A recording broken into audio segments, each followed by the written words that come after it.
President al-Assad stresses that the Syrian people and army are realizing great achievements on combating terrorism as Syria is capable of confronting the Israeli ventures.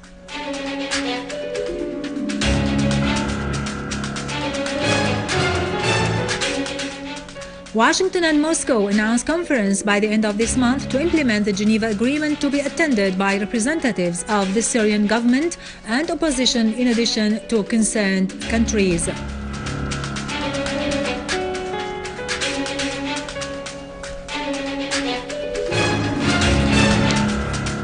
A majority at the Jordanian parliament votes in favor of expelling the Israeli ambassador from Amman and withdrawing Jordanian ambassador from Tel Aviv.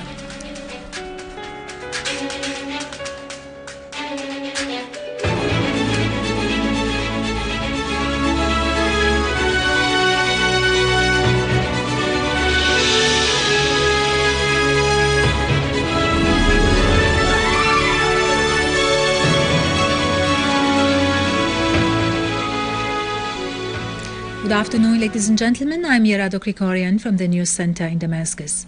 President Bashar al-Assad has affirmed that the Israeli aggression that recently targeted Syria reveals the involvement of Israel and regional and Western states supporting it in current events in Syria.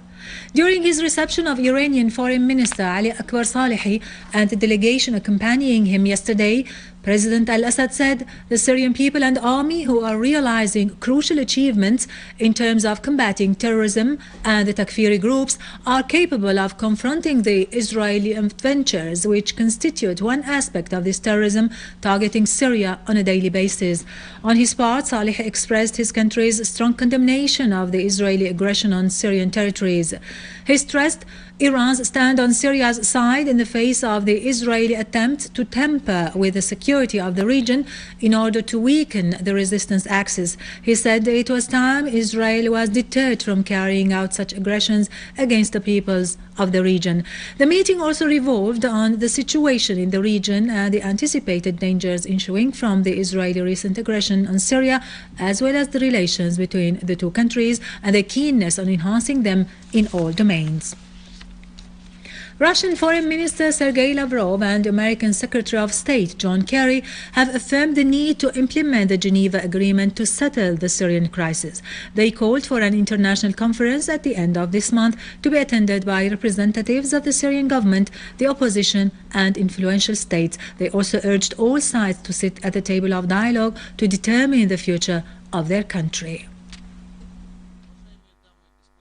In a joint press conference with his American counterpart in Moscow, Russian Foreign Minister Sergei Lavrov said Russia and the USA will work to encourage a political solution through dialogue and negotiations.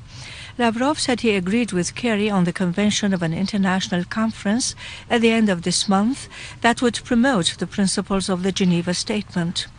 He added that both officials would seek to convince all sides to outline together the future and mechanisms of implementing the Geneva commitments and preserving Syria's safety and unity.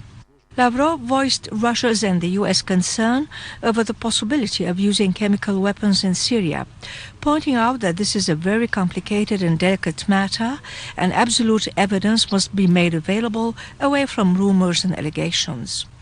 On his part, American Secretary of State John Kerry said the Geneva Statement is the important way for stopping the bloodshed and should be taken as a roadmap for the Syrians to end the crisis.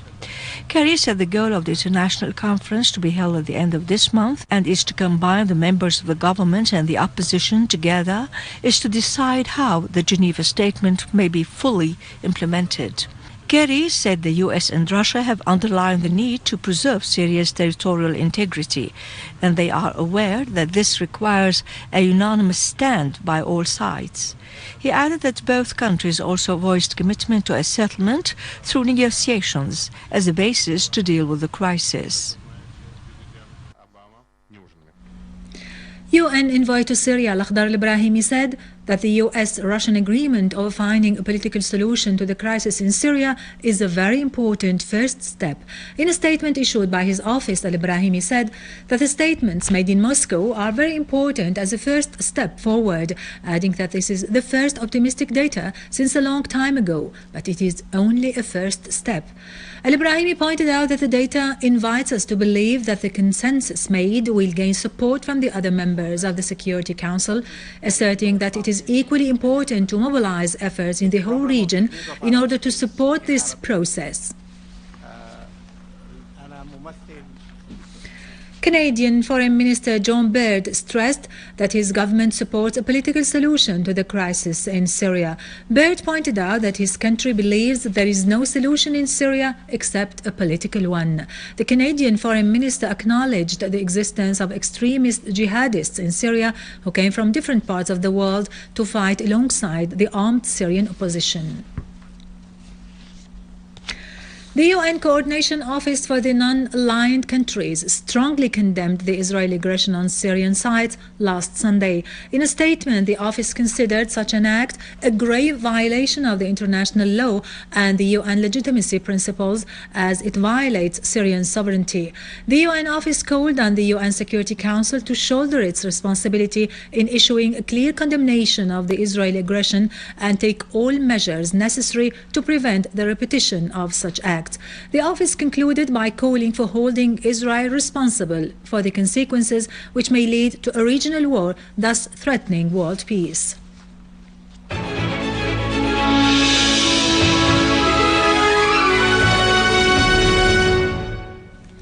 Our armed forces have continued their pursuit of Jabhat al-Nusra terrorists in Damascus suburbs. They killed a sniper and an RPG shells shooter and injured several terrorists near the military housing complexes in Adra. They also destroyed Jabhat al-Nusra terrorists' gatherings, including their weapons and ammunition, in Rima village in An-Nabak and eliminated several armed men in Rankous and Asal al-Ward. In At-Tal in Damascus suburbs, the army also targeted terrorist hideouts in Al-Gharb neighborhood, killing a large number of them, wounding others, destroying their equipment and liberating several kidnapped citizens. Among the terrorists, the leader of the so-called Military Revolutionary Council in Al-Qalamun was killed. In Homs countryside, Syrian Arab army units targeted terrorists who infiltrated from Al-Qasir near Shamsin village, killing dozens of them and destroying their arms. An army unit destroyed a warehouse for weapons and ammunition during a series of qualitative operations against terrorist dens for Al-Nusra Front in Latakia countryside, resulting in the killing and wounding of dozens of terrorists.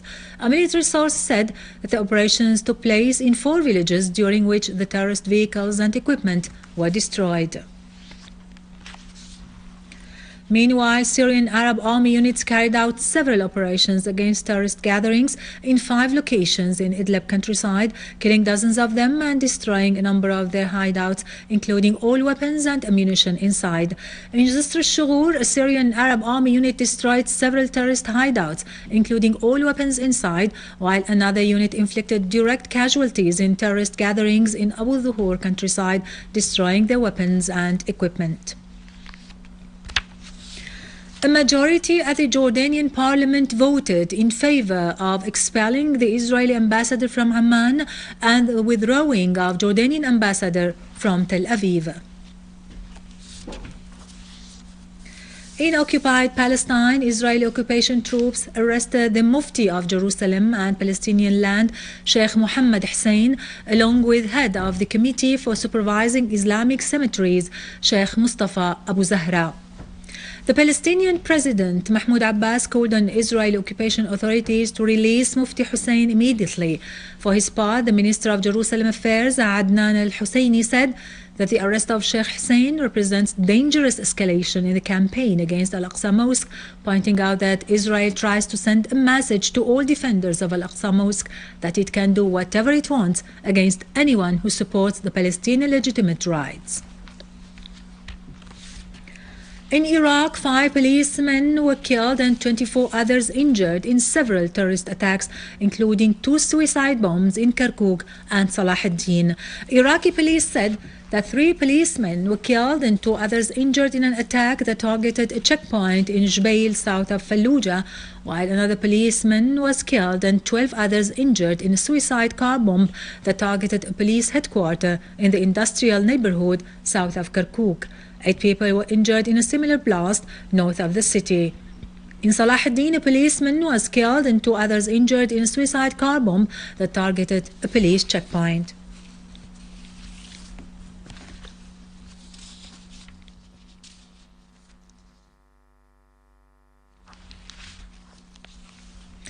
With this, we end our news for today. Thank you for watching. For more details about Syria and the region and to view this bulletin again, you can always visit our website in English, syriaonline.sy.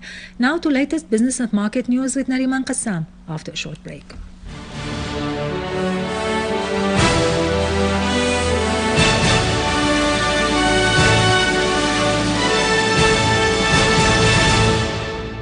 Ladies and gentlemen, good afternoon.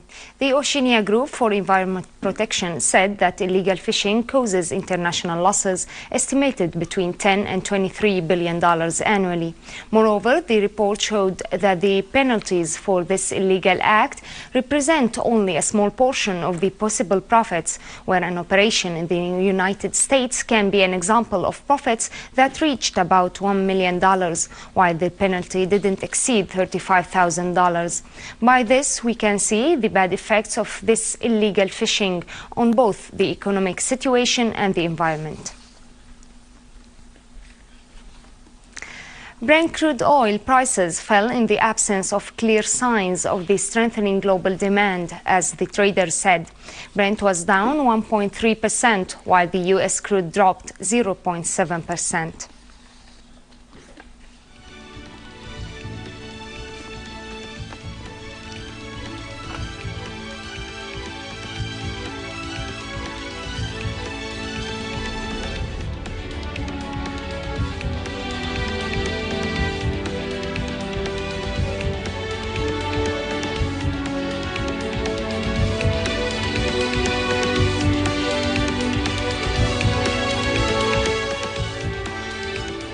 The U.S. stock futures were steady after the Standard & Poor's 500 index hit a record high. The European stock markets were firmer. The Japanese shares, on the other hand, outperformed their regional peers, scaling a fresh 5-year high. The Nikkei stock average climbed as much as 1.7% to its highest since June 2008.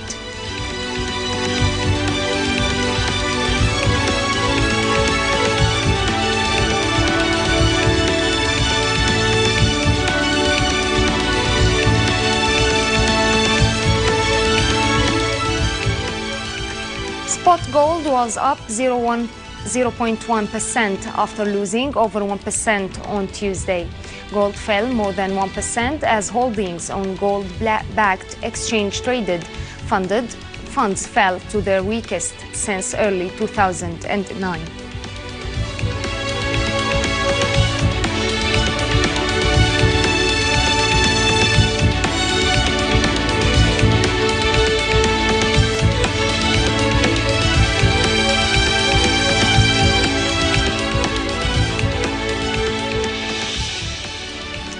The euro kept steady against most currencies, following strong data on German industrial orders, but bets on further monetary easing at the European Central Bank kept gains in check.